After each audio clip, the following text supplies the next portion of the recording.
네, 여러분 안녕하세요. 네, 오늘 이제 4월 공개모의고사 이렇게 진행을 했습니다. 교육학 빼고 전공만 했어요. 그래서 10시부터 시작을 했고요. 바로 지금 해설 강의를 하겠습니다. 여러분들에게 나눠 드린 자료는 이렇게 문제가 있고요. 그 다음에 이렇게 정답이 있습니다.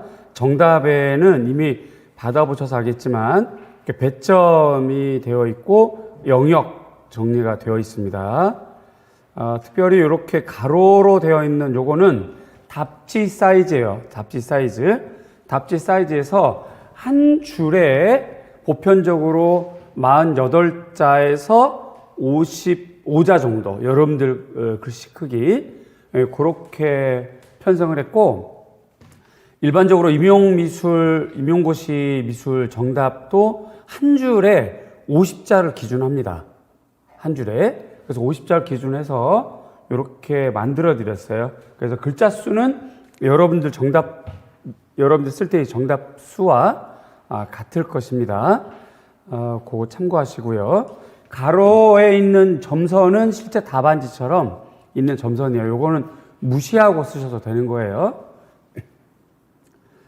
저는 이제 한글 작업이다 보니까 가운데 점선을 무시하고 쓸 수가 없는 상태라서 한 줄 혹은 두 줄 이렇게 해드렸고요. 그 밑에 이제 정답은 이렇게 문항에 대한 조건, 그 다음에 문제의 핵심, 그 다음에 이제 인정답 혹은 유사답안이라고 그러죠.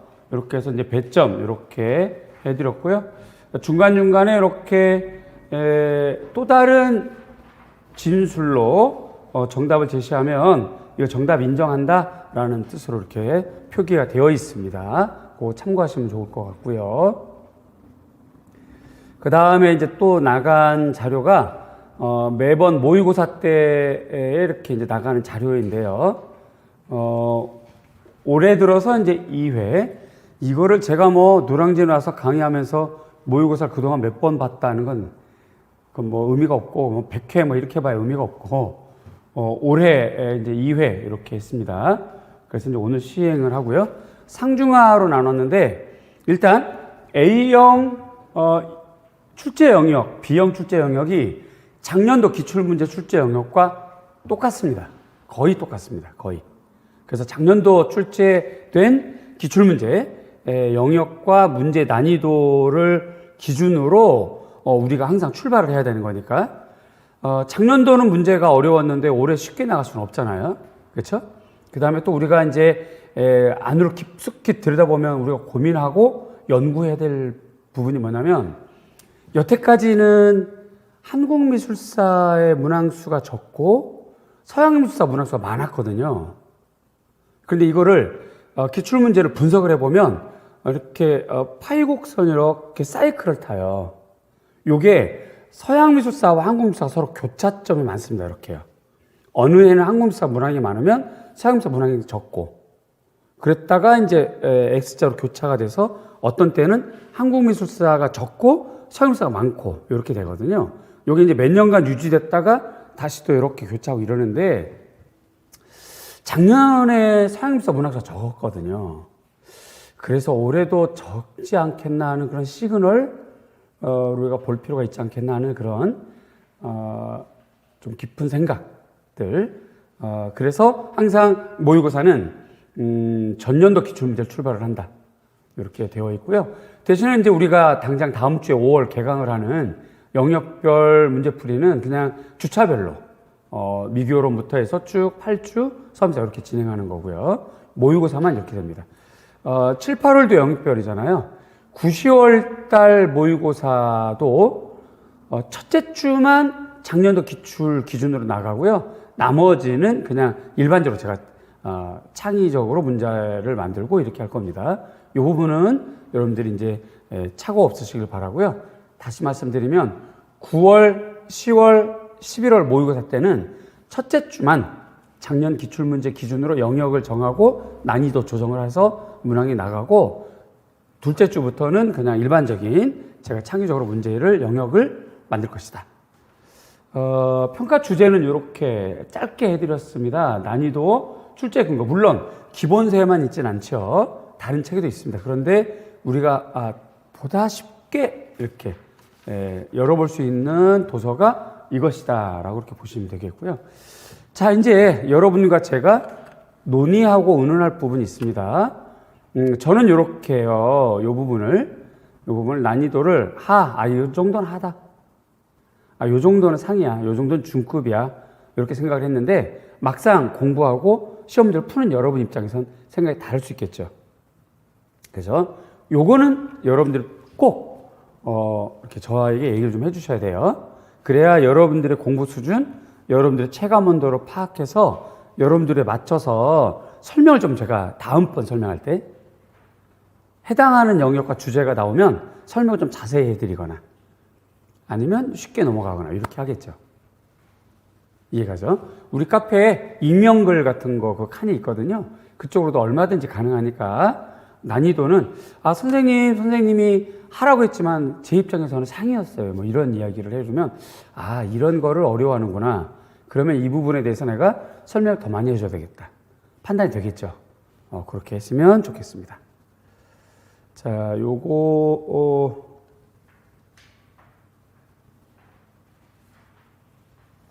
요게 이제 진행 순서대로 이렇게 가급적이면 그냥 간단한 거 빠르게 설명하고요. 개인 상담이 몇 분 잡혀 있는 것 같아서 빠르게 진행을 하겠습니다.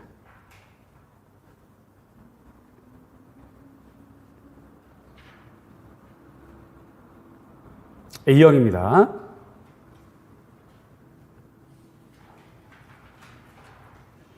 여기 이제 작년도 기출문제예요.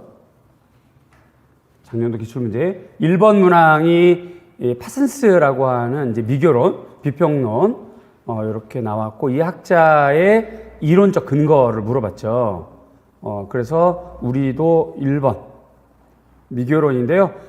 대체로 보면 최근에 다문화가 나왔고, 시각문화 최근에 안 나와서, 시각문화는 올해 기초이론, 기초용어부터 아주 심도 있는 학자별 난이도까지 다루는 게 좋겠다 하는 생각이 들어서 1번 시각문화 문제를 내드렸어요. 정답은 아주 간단해요. 텍스트성 그리고 포스트 모더니즘 이렇게 됩니다. 특별히 여러분들이 잊지 말아야 될 사람이 바로 윌슨이죠. 윌슨 같은 경우는 반드시 텍스트성 혹은 상호 텍스트성 이런 용어들 하고요. 그 다음에 리좀, 그 다음에 체제와 반체제, 이러한 용어들, 이러한 내용들을 꼭 알고 있어야 돼요. 요거는 뭐 특별하게 어렵지 않았을 것이다 하는 생각이 듭니다. 문항 그때그때마다 뭐 고개를 흔들 하시든지 끄덕끄덕 하시든지 하셔도 이걸 어려워하네? 뭐 이렇게 제가 느낄 수 있겠습니다. 적당히 이건 풀만 했죠? 네, 우리 학생들 좀 데려다 주세요. 대답이 전혀 없어요, 지금요. 근데 이런 거를 어려워하는 이유를 제가 구체적으로 알아야, 그거를 쉽게 풀 수 있는 방법을 가르쳐 드려요. 그치? 내 역할은 그런 거니까. 그래서 여러분들 꼭 좀 합격시키고 싶으니까. 정말이에요. 꼭 합격시켜 드리고 싶고, 혹은 이제 뭐, 재수부터 해서 N수, 우리 인강생들 중에는 많이 있는데, 그런 분들 한을 좀 풀어드리고 싶고, 제 마음이 그렇습니다. 이미 아시잖아요. 그죠? 그런 얘기 좀 하시고요. 자, 2번. 서양미술사랑 서미사, 서양회화가 같이 껴있는 문제인데, 작년 문제가, 이렇게 개념이 나오면서 드로잉 문제가 나왔단 말이죠. 여기에요. 그리고 서양미술사에서 보면, 최근에 안 나온 유파가 몇몇 있긴 하지만, 이렇게 팝아트가 나오지 않아서요. 팝아트 다뤄봤습니다. 그래서 이런 2번 문제는 정말 작년도 기준 문제랑 딱 동일한 수준 난이도로 보여지고요. 리텐슈타인 스텐실 기법입니다. 여기서 말하는 스텐실은 서양에서는 모든 공파 하나를 전부 다 스텐실 기법이라고 해요. 그래서 우리로 치자면 실크 스크린이라고 해도 정답. 그리고 원래 책에는 스텐실로 되어 있습니다. 그리고 밴데이 도트 이렇게 되어 있죠. 그러면 여기에는 기억이 실크 스크린도 정답이 되는 거죠.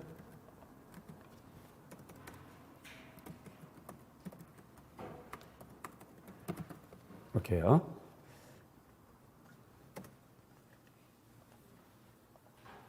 이런 것도 별로 어렵지 않았겠죠? 네, 끄덕끄덕 아주 자신 있게 좋습니다. 그 다음에 이제 3번은 작년도에 애니메이션이 나왔는데 요번에 또 애니메이션 나오기가 조금 문제가 있지 않을까 하는 생각이 들어서 다른 영역을 쭉 고민하고 열어봤는데 2018학년도에 조각 문제가 나온 적이 있어요.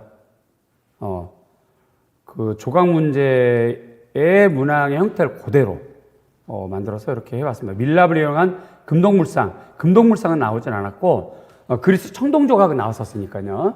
이렇게 보시면 어떨까 생각이 들어서 이렇게 만들어 봤고요. 골격이 되는 신목 세우는 거는 금동물상에서는 하지 않습니다. 원하지 않고.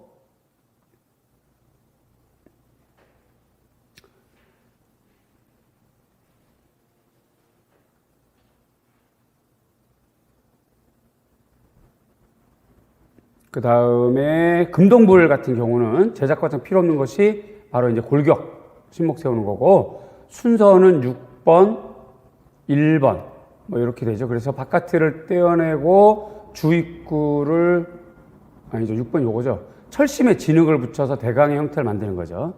요거부터 가는 거죠. 그 다음에 형태 위에 밀랍을 입혀서 전체 형태를 조각하고, 그 다음에 8번 표면에 진흙 덧셔 바깥을 만들고, 열을 가해서 밀랍 녹아 흘러나오게 하고, 그 다음에 노쇠물을 안틀과 바깥 사이로 부어놓고, 그 다음에 바깥을 떼어내고 주입구 잘라내고, 그 다음에 틀 고정쇠를 제거하고요. 그 다음에 틀 고정쇠의 틈을 청동으로 메꾸고 다듬는 걸로 끝난 다음에 이제 뭐 금박 처리하거나 이렇게 하죠. 여기서 주의할 점, 철불은 밀랍을 사용하지 않습니다. 이런 건 좀 메모해 두는 게 좋겠죠.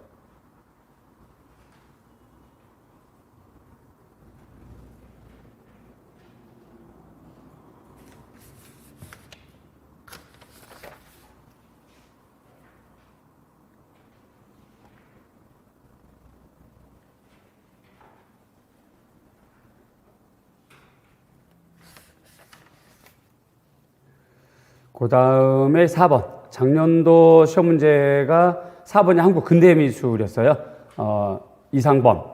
그래서 이제 단체 이름 하고요. 그 다음에 이제 1920년대부터 30년대, 40년대 이어지는 전통회화의 경향들. 그래서 관념산수 계열, 실경산수 계열, 그 다음에 이제 그 일본 채색화 계열. 뭐 이런 경우들을 기준으로 문제가 좀 출제가 된 건데, 우리는 그와 유사하게 이제 청대 화파하고 준법 만들어봤습니다. 이렇게 되는 경우는 요거는 황산파예요. 황산파. 윤곽선이 강하면 황산파입니다.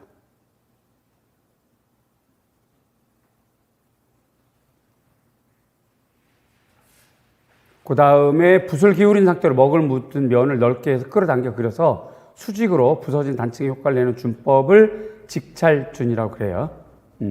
요 그림은 여러분들이 3, 4월 달에 봤었던 필독서, 부교재에 있는 그림들입니다.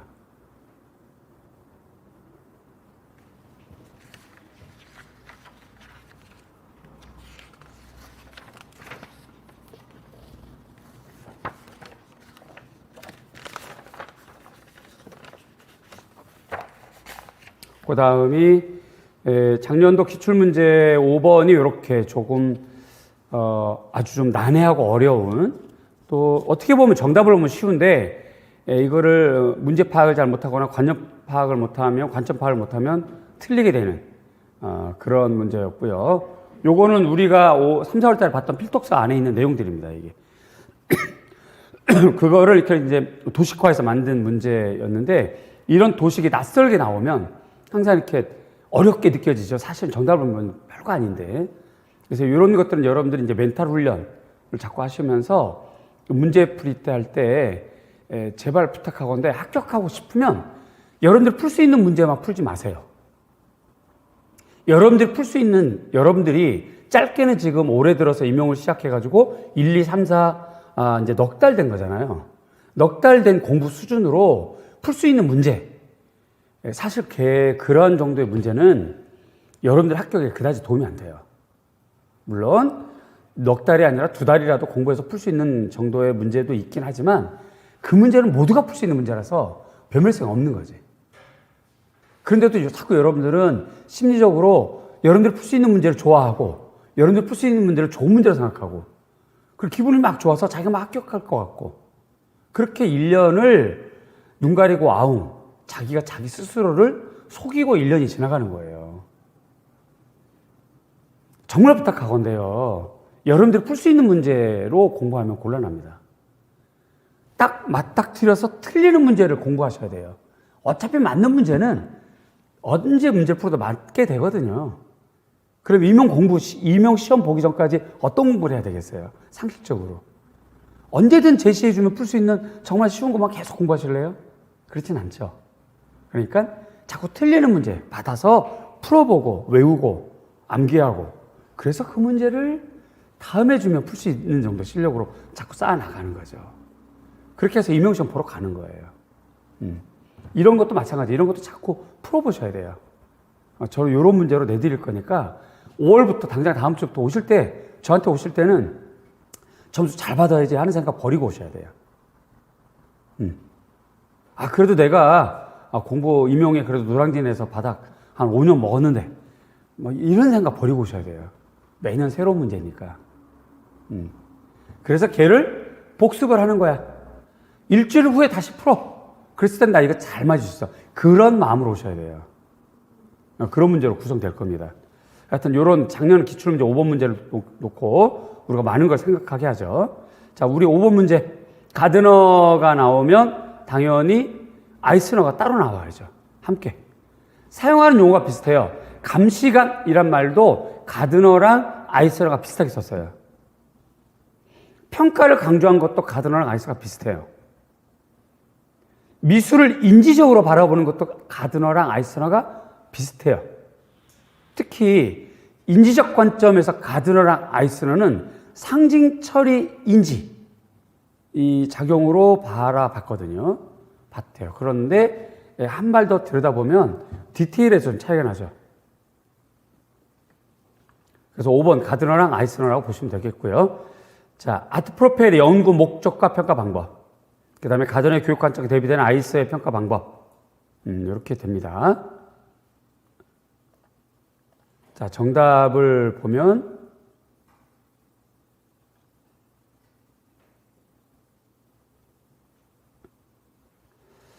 아트 프로펠 연구 목적은 초등학교 고학년과 고등학생들의 예술 교육을 진단하는 도구를 만들어내는 거예요.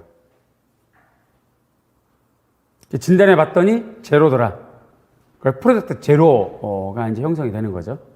평가 방법은 프로세스 폴리오입니다. 인정답은 포트폴리오인데 정확하게 가드너는 프로세스라고 그랬어요. 포트폴리오랑 프로세스는 조금 다릅니다. 모두가 다 과정 평가를 하고 모음집 평가를 하긴 하는데 포트폴리오는 모음집의 결과물이 모여 있는 것에 좀 더 관심이 많고요. 프로세스 폴리오 평가는 그때 제작된 과정마다 분석을 해서 그때 피드백을 줄 수 있는 프로그램이 프로세스 폴리오 평가예요. 그게 차이가 납니다. 다시 말씀드리지만 포트폴리오는 선생님이 모음집을 딱 받아봐요. 그래서 모여있는 상태를 쭉 보는 거지. 여러 가지 드로잉, 사진, 완성품, 성찰지 여러 가지가 있어요. 학기 내내 혹은 단원 내내 모음집으로 보는 거야. 그렇지만 모음집 안에는 과정들이 있죠. 그러나 모음집으로 보는 거야. 하지만 프로세스 폴리오 평가는 오늘 그때 걷어서 모여지는 거예요. 그거 참고하시고요. 아이스너 평가 방법에 하는 특징 첫째, 구체적인 목표 성취 기준에 따른 평가예요. 그러니까 학습 목표가 구체적으로 있긴 합니다. 그런데 학습 목표만 강조하는 게 아니라 표현적 결과 목표 강조하죠. 체계적인 방법으로 교육 목표 학습을 중시하는 평가가 특징입니다.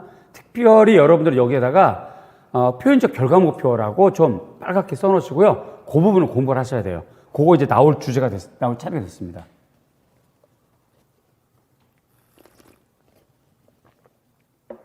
그거 나올 차례가 됐어요.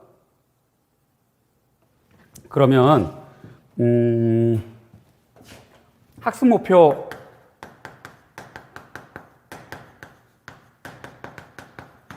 요거 유형이 세 가지가 있습니다. 세 가지가 1번 타일러 방식이에요. 잘 타일러서 애들을 잘 타일러가지고 야 오늘 이제 출발점이야. 너 선생님하고 도착점에 도착하면 요거 할 수 있어. 정확하게 요번 시간에 8절지 스케치북에 사과 3개 구도 잡아서 드로잉하고 채색까지 하는 거야. 요걸로 선생님 평가할 거다라고 타일러서 학습 목표를 미리 제시하는 거예요. 학습 목표 미리 제시하는 거. 그래서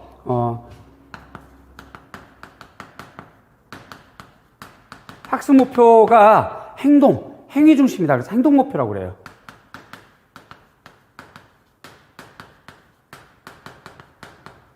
타일러 방식입니다. 두 번째는 목표는 진술이 되지만 진술된 목표를 탐구하면서 얻어지는 문제 해결법이 있습니다. 문제 해결 학습 목표라고 그래요.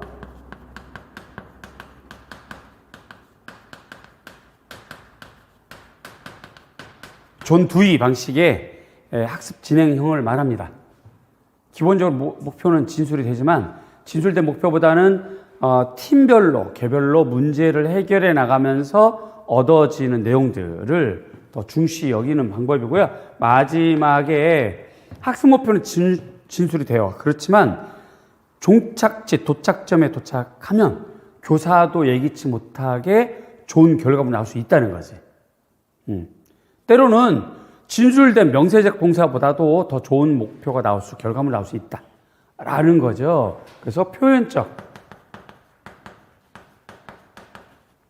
결과 목표라고 해요. 아이서너가 이렇게 얘기하는 겁니다. 여기 타일러, 요게 듀이, 요게 아이서너. 이렇게 됩니다. 교육학에서는 이걸 잠재적 교육과정으로 다루어서 얘기를 하죠. 그래서 이 부분은 여러분들 꼭 공부하셔야 돼요. 지금 설명드린 거. 얘는 서술형으로 나올 수 있습니다. 그 다음에 교사 중심의 교육과정에서 제시된 목표에 기초한 평가라는 거죠. 그래서 배점 이렇게 그대로 되어 있습니다. 가급적이면 검정색 글씨는 다 따라해서 못하더라도 파란색이거나 붉은색 글씨는 외워서 쓸 수 있도록 하시고 앞뒤의 문장은 여러분들 만드시면 돼요. 이해가죠? 저처럼 똑같이 검정색 글씨 그대로 쓸 필요는 없습니다. 대신에 파란색 혹은 빨간색은 그대로 쓰는 게 좋아요. 이런 것조차도 우리는 키워드라고 합니다. 우리끼리는 단순히 영어 단어로 키워드만 얘기하는 게 아니라 구절, 문장, 통문장까지도 우리는 채점 받는 키워드다라고 얘기를 하죠.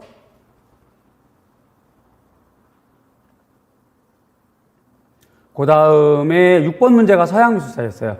그런데 방식이 옛날 버전. 여기 이제 작년도 기출문제인데, 요즘은 이렇게 안 나오고 여기 설명이 더 나오죠. 요즘은. 여기 이제 작년도 기출문제예요. 그런데 때로는 이렇게 쉽게 난이도 조절하려고 이렇게 쉽게 냈던 것 같아요. 그래서 가에서 사용된 기법, 표현 효과, 그 다음에 나가 속한 기하학적 추상 명칭, 그러니까 유파 명칭, 종류 특징 이렇게 물어보는 건데, 이게 이제 2014학년도부터 15, 17 정도까지의 문제 형태이고요. 17학년도부터는 좀 바뀌었어요, 문제가. 자세히 여러분들 분석해보면, 서양미술사 임용고시에서 물어보는 양태가 조금 다를 겁니다. 거기에 맞춰서 공부하시는 게 더 좋아요. 어쨌든 이렇게 해서, 우리도, 문제 이렇게 만들었습니다, 이렇게요. 일단, 기준. 한 번도 나오지 않았던 유파. 여태까지 서양미술사 그랬거든요. 한 번도 나오지 않은 유파가 시험에 나와요. 그 다음에 비교적 2-3권 이상 출판된 책에 실려있는 유파. 요걸 기준으로 합니다. 자, 그래도 모란디, 데키리코, 가에 사용된 표현 기법, 그 다음 표현 의도, 그 다음에 나하스콘 현대유파 명칭, 종류 특징 이렇게 돼서요. 정답은 아주 어이없이 쉽죠. 트렁프레예요. 트렁프레요. 그 다음에 이럴 경우는 서술형 시험 문제잖아요. 그래서 명칭만 쓰지 마시고 이렇게 설명까지 써주는 거를 꼭 습관처럼 하셔야 돼요. 세밀한 묘사 실제 것을 보는 데 착각 주는 기법. 그 다음에 이 기법 의도는 보는 자의 의식을 착란시키는 거죠. 그래서 더욱 트럼프를 쓰는 거예요. 형이상학파랑 초인술주의가. 나유파는 형이상학회화예요. 피투라 메타피지카라고 하죠. 좋은 특징은 상상력에 기초한 비합리적인 현실 묘사. 과장된 원근법, 비인과적 병치, 불안, 허무 이렇게 됩니다. 그래서 표현기법, 명칭 트럼프레우고요. 한글로 눈속임 기법도 정답.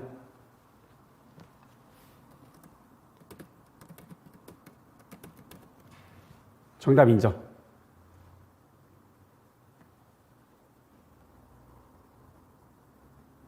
조형적 특징 두 가지니까 이 중에서 두 가지만 맞으면 정답을 하고요. 그 다음에 한 개씩만 맞아도 부분 점수 인정. 대신에 이제 최대 2점은 넘을 수 없고 이렇게 되어 있습니다. 형이상학회가 나와서 초인술주의로 이어지는 거거든요. 그래서 이런 부분들 우리가 한번 볼 필요가 있겠다 싶어서 문제를 이렇게 내드렸고요.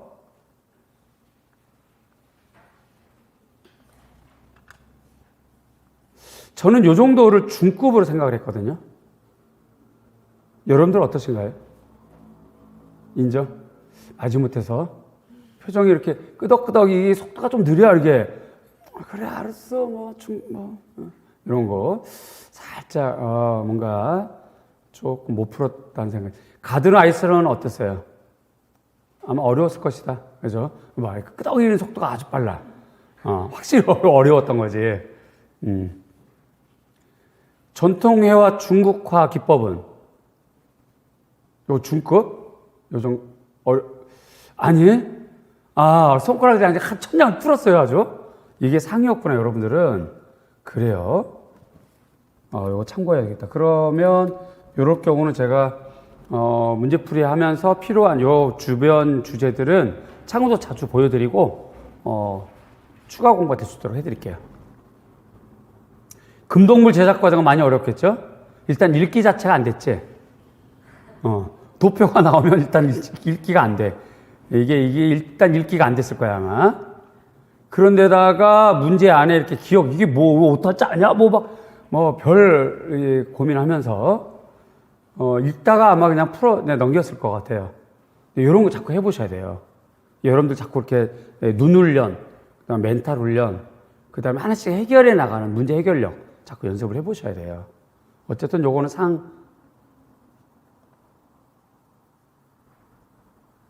그죠? 상. 좋아요. 갑니다. 계속 갑니다. 자, 그 다음 문제가 7번이 중국 미술사랑 전통회화 기법 물어봤던 거거든요. 이렇게 점선을 해가지고. 그래서 이제 농담 변화 표현한 기법 명칭, 암벽의 구조의 거침 질감, 그 다음에 이제 화풍사의 특징, 이렇게 되는데, 요게 이제 중국 절파의 이제 광태 사학으로 넘어가는 과정에 있는 화파이고, 우리나라 조선 중기 화풍이죠. 조선 중기 화풍이고, 조선 중기의 절파 화풍의 변화 양상. 요거 좀 메모하셔야 돼요. 조선 중기 절파 화풍의 변화 양상. 그거는 꼭 주제로 공부를 하시는 게 좋은, 필요한 그런 주제입니다. 그래서 조선 중기 절파에서는 소경산수 인물화랑 대경산수 인물화가 공존했다 하는 부분. 두 번째, 절충주의 양식이 형성되었다 하는 부분이 있고요. 대표적인 것이 이징 같은 경우죠. 절충주의 양식. 여기서 말하는 절충주의는 절파와 안경파의 병존, 이렇게 됩니다.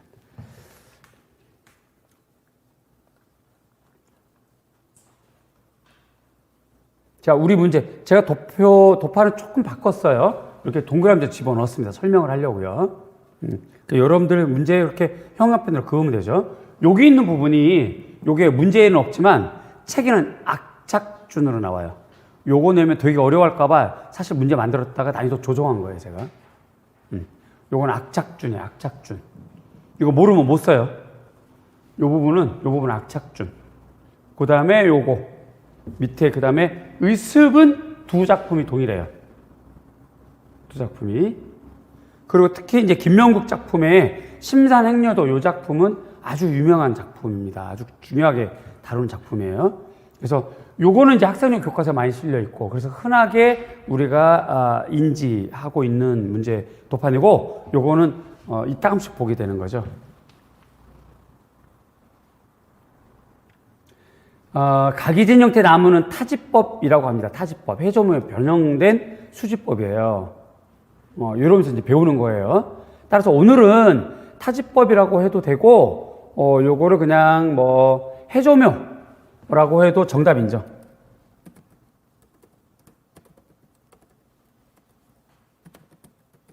하지만 정확하게 타지법이라고 해야 돼요. 그래서 임용시험에 나오면 타지법으로 쓰셔야 돼요.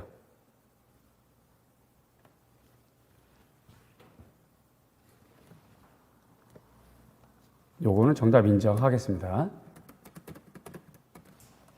그 다음 인물묘사법은 정조섬이며, 화파는 광태사학파, 화풍산의 특징, 거칠고 강렬한 필목법, 강렬한 필목법이면서 거칠때 묘사하는 수지법, 이런 용어들이 책마다 나와 있어요. 그 다음에 중력의 삽입, 복잡한 구성과 거친 필치, 전체가 조잡하게 보이는 느낌, 거칠게 미친 듯이 막 휘둘러 그리는 강렬한 필체, 이렇게 해서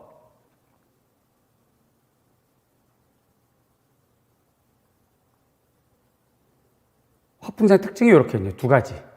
요 중에서 하나씩만 쓰시면 되겠죠.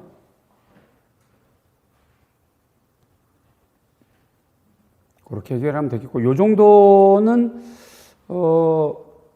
저는,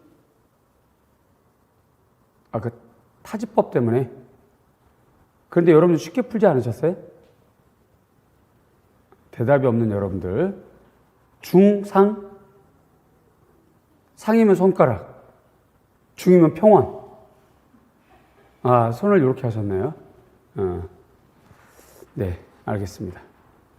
혹시 이 문제에서 이해가 안 되는 부분? 그런 건 없죠. 그냥 외우는 거니까, 이런 거는. 좋습니다. 그 다음 문제, 작년도 문제가 이렇게 전통 건축이 나왔죠. 이거는 100% 필독서에서 낸 문제이고요. 구조적인 문제이고, 목적 건축하면 고려랑 조선이 같이 나오거나, 고려가 나오면 조선이 나오거나, 이렇게 따로따로 나오거든요.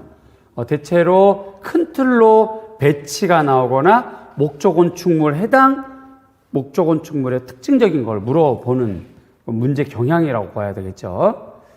요 있는 문장들은 필독서에 있는 문장들이고요. 여기 작년도 기출문제였고, 우리도 그러면 고려시대 목적 건축물을 먼저 정리하고 가자. 5월 달에. 5월 달에 필독서에 있는 것 중에서 가장 중요한 거 먼저 끝내버리고 우리는 출발하자. 남들보다 더 빠르게 좀 출발하자. 좀 더 마음 편하게 가자. 그래서 봉동사 극락전, 그 다음에 부석사 무랑수전 이렇게 했습니다. 공포 양식, 지붕의 명칭, 지붕 조성 방법, 그 다음에 종보와 대공 중심, 그 다음에 공간과 불교 신앙을 관련돼서 이 부분은 작년도 문제랑 같아요.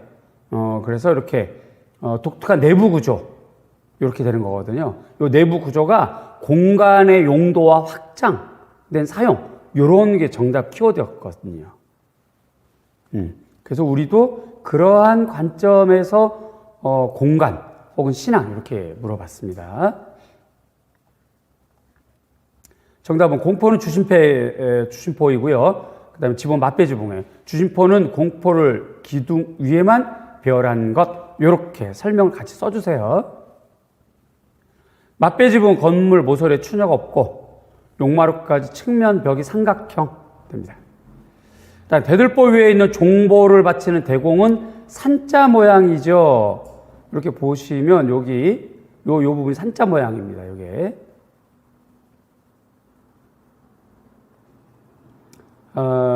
안에 이제 화면을 보면 더 그렇게 나와 있어요. 봉정사 극락전 내부 사진을 보면 낙타 등처럼 표현되어 있고요. 중국 당나라 영향입니다. 무량수전 내부는 불단이 중앙에 있습니다. 보편적인 사찰의 무량수전, 대웅전, 뭐 이런 그 극락전 모든 사찰의 그 본당의 구조를 보면 불단이 항상 중앙에 있어요. 그런데도 불구하고 무량수전은 중앙에 위치하지 않고 서쪽 끝에서 동쪽으로 바라보거든요. 이렇게 들어가면 이렇게 들어가면 이쪽으로 들어가요. 이렇게 들어가거나 이쪽에 들어가겠는데 불단이 이쪽 끝에 있어요. 이쪽으로 바라봐요. 이 안에가 되게 넓어요. 넓고 이쪽이 산이라서 그런지 들어가서 불단 바라보고 오른쪽 이쪽은 마루가 이렇게 좀 그 습기가 많이 먹어서 이렇게 좀 들어있고 막 그래요. 그걸 못 고쳐. 이 국보라서 함부로 막 보수공사 못하고 그렇게 되어 있는 부분인데 그래서 늘 이제 이렇게 문을 더 열어놓고 습기 배출하고 뭐 이렇게 됩니다. 가서 보시면 알아요. 어쨌든 그래서 이는 내부 공간의 깊이를 배려하면서 서방 정토에는 아미탑을 그래서 무량수전이거든. 재현해 놓은 곳이다 하는 부분이에요. 자, 공포양식 명칭 주심포 설명 있어야 되겠고 1점씩이면 결국 요거 0.5점씩 되는 겁니다. 요게요. 그 다음에 지붕 조성 방법도 그렇고 종보를 바치는 대공 요 말이 들어가서 산자 모양 요게 키워드입니다. 낙타등처럼 되어 있다는 거. 그 다음에 이유 이렇게 되어 있습니다. 서방 영토에는 아미타불 부처의 세계를 재현한 거, 이 부분이 더 중요한 거라서 5점 배점을 했고요. 나머지는 0.25점. 그렇게 배점을 했습니다. 설명이 필요한 부분, 이해가 안 되는 부분. 이 문제는 여러분 어떻게 생각하셨나요? 어려웠나요? 역시 하늘을 찔러요? 네. 필독서를 보셔야 됩니다. 이런 걸 해결할 방법은 필독서밖에 없어요. 필독서에 그대로 나와요, 이거. 근데 잠깐만, 여러분들 필독서 3, 4달 보지 않았나? 저랑? 근데도 못 풀었구나. 그렇구나. 이따가 여기 나갈 때 문 열고 외운 거 확인하고 집에 보내드릴게요. 5월달부터 마인드맵은 반드시 가져오시고, 그래서 1주차 미결원 외워오세요. 미결원 본인이 약한 부분만 외워오세요. 외워서 제가 수업이 끝나고 해당하는 부분의 중요한 주제를 체크해드리면 그거 외워서 외운 다음에 화이트로 그거 지울 거예요. 지우고 그 위에 외운 대로 써볼 거고 정답을 때 다시 알려드리고 이렇게 할 겁니다. 그래서 1주차부터 마인드맵, 그 다음에 화이트, 그 다음에 연습지, 이면지도 좋고요. 여기 좀 많이 가져오세요. 5월부터 미친 듯이 외워나갈 겁니다. 그러다 보면 실력이 누적돼서 2달 지나면 남들보다 훨씬 모든 영역에서 좀 더 우월한 자리에 있게 될 거예요. 작년에는 요걸 좀 제가 많이 안 해드렸는데 올해는 그냥 옆에서 막 싫은 소리 듣더라도 꼭 외우는 거 확인하고 보내드릴 거예요. 진짜로 그렇게 좀 해야 되겠어요. 제가 악착같이 여러분들 좀 외우게 해드리고 좀 관리를 해드려야 여러분들 많이 좀 외워지고 그 분위기 타서 올해 합격하지 않겠나 하는 생각이 듭니다. 그렇게 꼭 준비물을 갖춰 오세요. 그 다음에 작년도 문제가 삭제하게 나왔죠. 요게 지금 책 제목인데요. 요 책 제목은 우리 기본서에도 있었어요. 새로 출판된 책 말고 원래 이전의 책에도 있었어요. 연도도 있어, 출판된 연도. 그런데 문제는 그런 것까지는 안 해왔죠, 학생들이. 그래서 여기 문제가 먼저 발표된 시기부터 써라. 이 문제는 틀리라고 낸 문제예요. 이건 그냥 틀리는 게 좋아, 그냥. 출제위원 자존심도 있고 하니까 틀려주는 거지 뭐.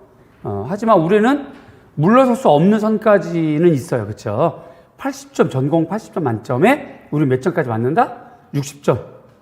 목표 삼아서 60점, 65점, 55점 그 사이.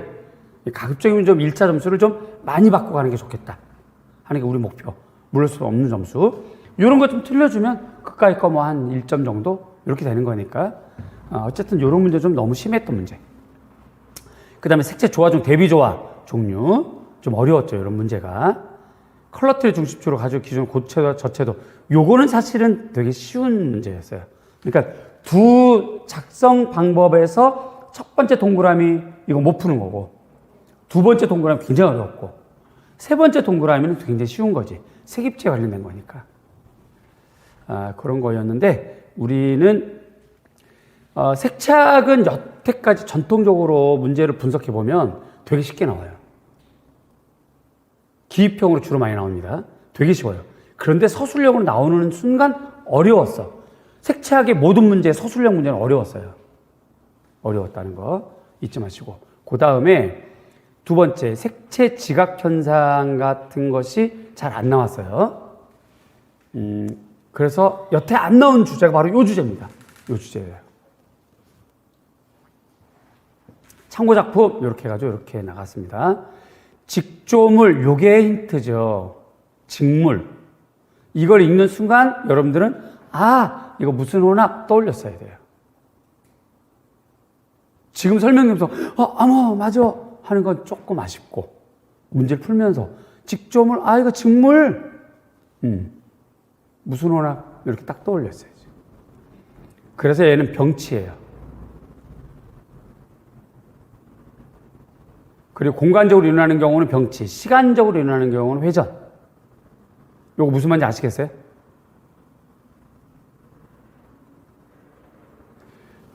점을 찍어놓고 일정한 공간을 두고 바라보면 혼합되어 보이는 거예요. 이게 공간적으로 일어나는 게 병치 혼합이거든요. 회전 혼합은 두 색을 돌리는 시간, 회전하는 시간에 따라서 혼합되어 보이거나 보이지 않거나. 그래서 구체적으로는 공간적으로 일어나는 경우와 시간적으로 일어나는 경우가 있습니다. 여기까지 이해가죠? 학습 내용 혼합된 후에 보이는 혼색의 효과, 이 혼색의 장점, 이렇게 됩니다. 그래서 우리는 색채 혼합은 색채 지각효과에 속하는 중간 혼합 중에서 병치죠, 병치. 사진 자체가 직물이니까. 혼합된 색의 명도는 혼합하는 색들 각각의 면적에 영향을 받게 되어 있고요. 혼합된 색의 채도는 혼색적인 채도가 강한 쪽보다 약해져. 보색 관계 혼합은 회색이 되고. 장점. 혼합하면 할수록 채도가 낮아지기 때문에 병치 혼합은 채도를 낮춰주지도 않고도 중간색을 만들 수 있어요. 그게 장점이지. 둘째, 물체색은 스펙트럼의 단색광을 반사해서 보이는 색이므로 몇 가지 순색으로 모든 물체색을 재현할 수 있다는 게 장점이에요. 오늘이 공개 모의고사입니다. 그래서 수강하지 않는 학생도 문제 풀 수 있어요. 하지만 그렇다고 해서 문제 허접하거나 쉬운 문제만 낼 수는 없고, 또 우리 학생들 유리하게 배운 것만 다 낼 수는 없고, 그러면 여러분들 망가뜨리는 방법이잖아요. 전 그렇게 하고 싶지 않았고, 여태까지 여러분들 그렇게 대한 적이 없어요. 아시죠? 그래서 비록 공개 모의고사지고 내 수업 안 되는 학생들도 있었겠지만 풀만한 문제들일 거예요, 다. 공부할 만한 거리들일 겁니다. 특히 이런 문제는 문제 푸는 관습, 여러분들 개별적으로 그냥 문제를 슬렁슬렁 읽는 습관이 있는 건지, 성격이 좀 급한지도 판단해 보실 필요가 있어요. 문제 안에 담겨있는 이런 힌트를 보고 이건 딱 정답 이거다라고 판단했는지도 스스로가 성찰해 보세요. 서술하는 내용도 너무 알고 있는 것만 간단히 쓴 건지 아니면 이렇게 구체적으로 다 썼는지도 스스로 성찰해 보셔야 돼요.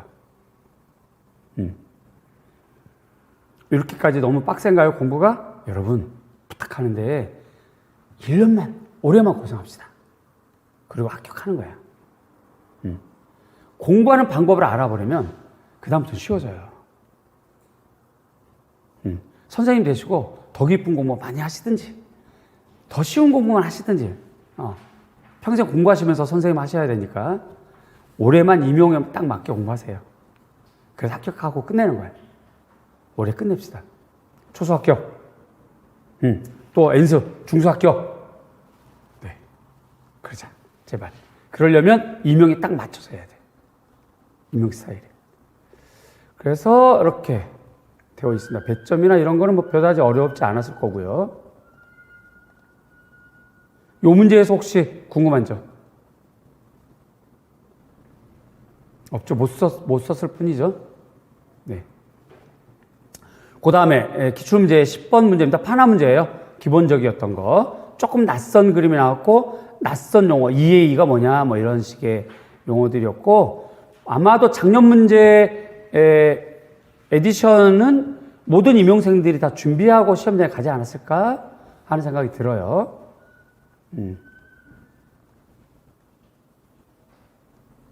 우리도 도표를 이렇게 냈습니다. 파나수업을 위한 제작 활동지예요. 기법, 제작 원리, 그 다음에 제작 과정. 역시 성격 급한 분은 이거 뭐지? 그림만 보고 어떻게 알아? 막 그랬겠지만 꼼꼼히 읽어보면 밑그림, 판 준비, 노광, 아하, 요거 공판 쪽이겠구나. 오목파나 쪽에서도 노광을 다루는 게 있습니다. 그렇죠? 포토 에칭 같은 게 있죠. 근데 그 다음에 스크린, 이거는 공판이다. 판단을 하셨을 거예요. 그리고 인쇄. 이 작품이 파나책에 가장 많이 실려있는 존스 작품이에요. 흔히들 노량진 자체가 정말 억울한 거 아시잖아요. 제 수업 안 듣고 문제 풀면 정세 문제는 굉장히 어려워, 지엽적이야, 뭐 이런 오해. 저 억울해요. 제발 합격해서 이 한 좀 풀어주세요. 책에 있는 거야, 책에. 여러분들 그 책을 몰라서 그런 거지. 그 책이 절판돼서 그런 거지. 책에 있는 거라고. 평가원지를 다 그 책에서 냈는데 어떻게 하란 말이야, 나보고. 나도 그 책에서 낸 건데. 그런 거예요. 그거 좀 보시고. 자, 그래서 우리는 기법 실크 스크린이에요. 그런데 일반적으로 번역된 원본 있잖아요. 원문, 원서들에는 스크린이라고 되어 있고요. 스텐실이라고도 되어 있기도 하고 그래요.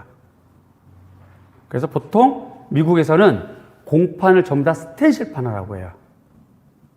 그런 거 참고로 알아두세요. 원리, 구멍 난 게 중요하죠. 구멍. 스텐실. 그 다음에 그 사이 링크가 빠져나간다. 요런 말이면 돼요. 요거는 번역하는 거니까. 여러분들 쓴 문장이 요런 의미가 들어가 있으면 돼요. 천에 구멍 사이로 잉크가 이렇게 찍힌다. 뭐 이렇게 하거나 통과된다. 뭐 이런 말들은 다 됩니다. 다. 그래서 이제 밑에 받쳐놓은 종이에 찍히는 방식이에요. 등사 원리가 비슷하죠. 여러분들은 아마 좌우가 바뀌지 않는다 썼을 거예요. 그쵸? 그 말 정답.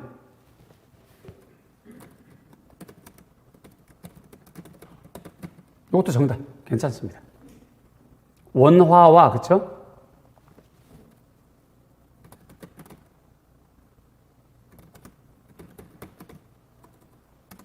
이렇게 하면 더, 여러분들 아마 이렇게 썼을 것 같아요. 제작 과정은 밑그림 트랩할지. 어쨌든 이렇게 비춰 보이는 거. 판주미 실크천의 관광에. 실크 같은 경우는, 천의 특성이 있어서 우리 배웠어요. 실크천을 쓰거나, 나일론 천을 쓰거나. 용도가 좀 다릅니다. 그것까지는 정리하고 가셔야 돼요.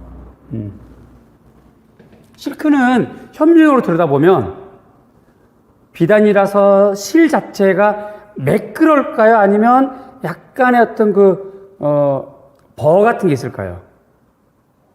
당연히 있습니다. 실크는. 당연히 있습니다. 나일론은요. 매끈하죠. 찍혀지는 게 달라요. 그래서. 이미지가 달라요. 이해 가세요? 우리 눈에는 겉에 보면 만지면 그냥 이렇게 실크도 매끈, 나일론도 매끈할 것 같지만 현미경으로 들여다보면 달라요. 그래서 실크 스크린도 바탕천을 실크로 할 건지 나일론으로 할 건지에 따라 다릅니다. 궁금하세요? 수업 시간에 알려드릴게요. 근데 사진 이미지 같은 거, 그런 것들은 나일론천을 사용하는 게 훨씬 더 좋죠. 아주 명확한 윤곽선이 떨어져야 되니까. 안 그러면 실크는 이렇게 버라고 그래야 되나? 이렇게 왜 그 천의 본실 말고 이렇게 좀 이렇게 주변 이렇게 나와 있는 주변 가닥 있잖아요. 그런 것들이 잉크를 먹게 됐거든요.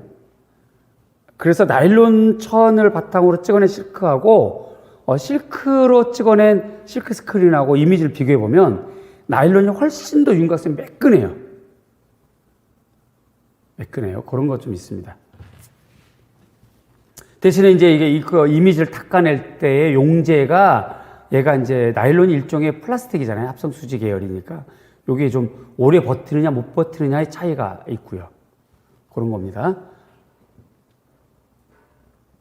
제작 과정, 트래팔지, 감광액 같은 경우는 보통 이제 악효를 사용하기도 하고요.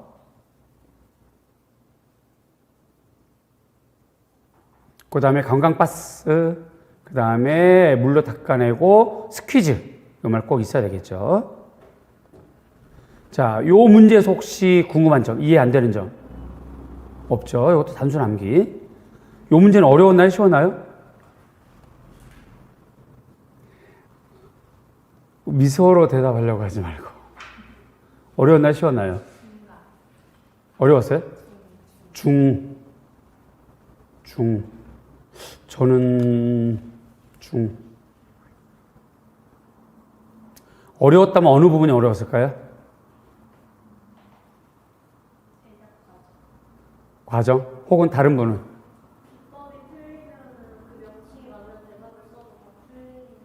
기법이 틀리면, 그렇죠. 임용시험이 다 그래요. 기법이 틀리면 나머지가 다 맞아도 그냥 4점이 훅 가는 거죠. 그러면 기법을 맞추려면 문제를 꼼꼼하게 읽고 도판을 좀 잘 이해를 해야 되고, 그 다음에 문제에서 주어진 조건들, 요즘은 그런 것들 이렇게 막 애매하게 함정파진 않아요. 임용시험이. 이게 사투리인지 표준어인지 모르겠는데 아쌀하다는 말이 있잖아요. 그게 사투리인지 표준어인지 모르겠어요. 근데 임용시험 요즘은 좀 아쌀해요. 그러니까 확 어렵거나 쉬우면 정답이 굉장히 간단해. 막 함정파고 그러진 않아요. 그리고 이제 그 출제된 책이 명확해요, 딱. 근데 그런 책이 시중에 없는 책도 있어서 문제지. 기법 참고해서 제가 여러 도판들 기법에 관련된 거 안내해드리고 알려드릴게요. 다시 한번 말씀드리지만 모의고사 점수로 마음 흔들리지 마시고 복습하는 걸로 마음 흔들리셔야 돼요. 복습. 오늘 차라리 빵점 맞아도 괜찮아. 계속 틀리는 걸 발견했으니까. 그렇지. 요게 시험에 나왔으면 어떨 뻔했어. 그 생각하셔야죠. 그래서 좀 틀리는 거 괜찮아요. 복수만 하세요. 그 다음 문제 가겠습니다. 11번 문제예요. 작년 문제. 그래서 요셉 보이스랑 곤잘 토레스. 그래서 이 문제의 관점이 뭐냐면 그 작가의 어떤 그 서사적인 거, 작가의 개인적인 서사, 그 다음에 관람자 참여 방식에 대한 거, 이런 것들 물어봤죠. 굉장히 좀 어렵고 까다로운 문제였던 것 같아요. 우리 문제는 요거는 그냥 필독서, 참고서, 요거 같은 게 특히 여러분들 많이 보는 젠슨에 나와 있고요. 요거 이제 기타 책 있고, 신표현지가 나오질 않아서 신표현지를 내드렸습니다. 사조 출연 배경, 요건 용어사전에 있어요. 이런 경우는. 신표현지, 표현 방식 미니멀 아트, 단순한 패턴, 동어 반복적이야, 최소한의 기본 단위, 그리드 형태, 감정이입, 거부, 단색, 마테리얼 초점 배경, 이런 게 전체 미니멀의 특징이죠. 여기 파란색에서 다 쓸 필요는 없어요, 여러분들이. 특징 하나만 쓰시면 됩니다.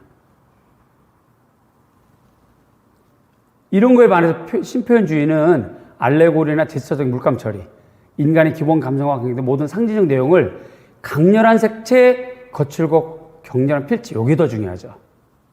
로마는 꼭 썼으면 좋겠어요. 그 다음에 감정, 이런 거. 감정 이런 거. 그래서 신표현지 기본 정신은 인간의 내면적 감정이 중요합니다. 출연 배경은 모더니즘과 개념 미술에 대한 반발, 2차 세계대전 전후 사회 전반에 팽배한 실존주의적 가치관에 따른 미술에 대한 회의, 용어사전에 있는 내용들입니다. 이거 뭐 특별히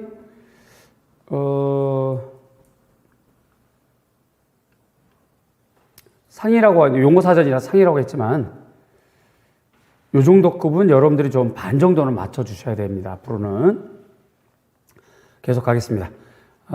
A형 마지막 문제가 작년에 맥비 다문화가 나왔죠. 그래서 이제 학자의 구체적인 이론이 제시가 딱 되는 거예요. 요즘 시험은. 그러면서 이제 왓손, 무바니키 발음도 안 되는, 스터, 이런 학자들의 중요한 용어들, 이론들이었던 것 같아요.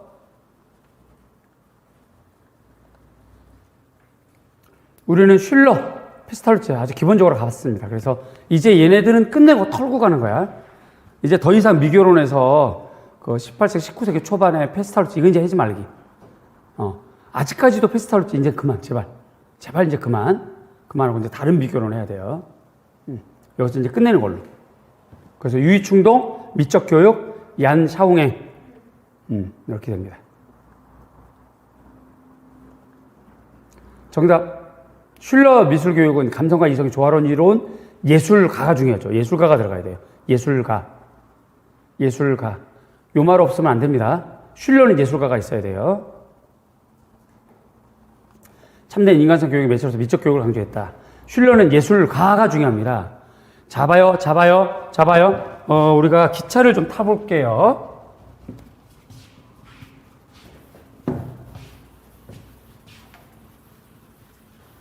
이론 정리하는 기차를 좀 타보자. 여기 이제 이렇게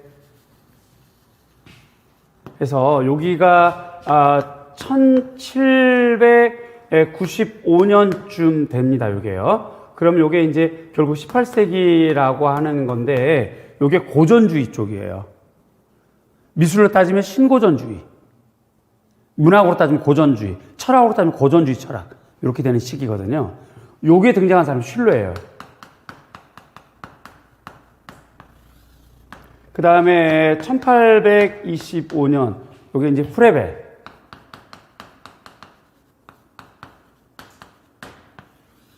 이렇게 되죠. 미술교육으로 따지면 아직도 표현기능 중심 미술교육이 되는 거죠. 시기로 따지면. 그 다음에 이제 1850년, 55년 요때가 헨리 콜이 있고 헨리 콜과 반대되는 러스킨이 있죠.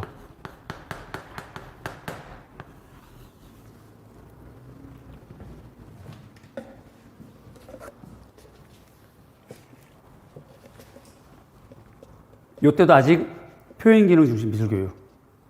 그죠? 그 다음에 1919년 요때쯤에 바우하우스 생기고 그거랑 좀 다른 측면에서 루돌프 슈타이너,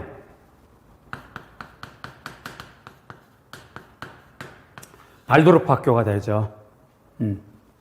그리고 1945년 여기부터가 미술교육에선 창의성 중심 미술교육이 되는 거예요. 허버트 리드예요. 리드. 자, 여기서 여러분들이 비슷한 말이 있어요. 여기 요 사람은 슐러, 요 사람은 예술가를 중시해요. 예술가. 이 사람 볼 때 예술가는 대단한 사람들이거든. 이성과 감성이 조화로운 사람이야. 사회를 이끌어갈 사람이고 아주 미적 가상의 국가의 리더자들인 거지. 그래서 교육은 이 사람들에게 맡겨야 된다는 거예요. 하지만 여기 있는 허버트 리드는 예술 자체가 중요했어. 그래서 예술을 통한 교육으로 얘기를 해요. 예술가가 아니고. 예술 그 자체예요. 요 차이가 굉장히 큽니다. 요거 잊지 마셔야 돼요. 예술을 통한 사회 정화, 사회 병적 병리 현상을 해결하자가 허버트 리드예요. 지금 위에 동그라미 해준 사람들 전부 다 낭만적 교육관을 갖고 있는 사람들. 인간 중심, 아동 중심, 천재, 개인, 주관적 감성 중심, 뭐 이런 사람들. 그래서 이제 슐러의 예술가 얘기하면서 설명이 좀 길어졌는데, 요거는 그렇게 알아두시고요. 미적 왕국, 가상국가, 이렇게 얘기하죠. 그 다음 페스탈로치 교육 원칙은 기본적으로 서로 연관된 모든 것을 모은다. 필수적이 아니고 모두 하여든다. 유사성에 따라 사물을 배열한다. 중요한 사물에 대한 감각 인상. 이거 우리 기본서에도 있으니까 충분히 여러분들 해결할 수 있을 것 같고요. 세 가지만 쓰는 거니까 이 중에서 세 가지만. 네, 그래서 A형 끝났습니다.